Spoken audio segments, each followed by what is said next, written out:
Kia ora team, and welcome to this a little instructional video on how to effectively use a lightboard. Believe it or not, all I'm standing in front of is a pane of glass, and I am writing on it, filming it, and then using a little bit of software to flip the video around so that you can see me writing as if I was writing normally. There's a few pros, cons, and tips that I want to give you today that will make your flipped videos and Lightboard videos really, really effective using this method. They are as follows.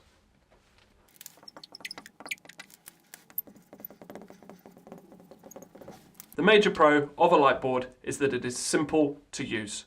All you need is the skill that you have probably been practicing for years, and that is the ability to write on a Lightboard. You might need to sort out your handwriting, but that's about it. Often it is easier to get content across to our students using a whiteboard. This gives you that same ability, but in the interactive medium of a video that they can then pause, rewind, rewatch as many times as they need to.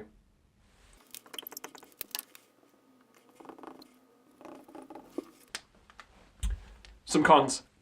Really the only con, apart from the setup cost, which I've already done, is the need for software.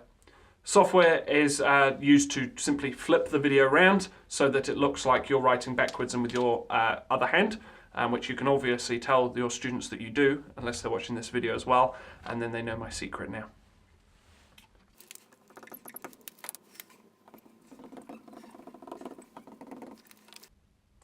So, some tips. Firstly, don't talk while you're writing long sentences.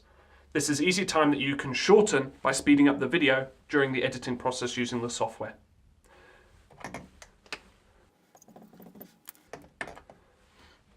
And the second tip is make a script. You might have seen me glancing down occasionally. On the floor I have a number of keynotes, keywords and prompts for me to make the effective video. Most of us will be able to teach most of the content that we do on whiteboards off the top of our heads, which is awesome. However, sometimes you might get in front of a camera and suddenly it is quite a daunting prospect and you start stumbling over your words and forgetting stuff.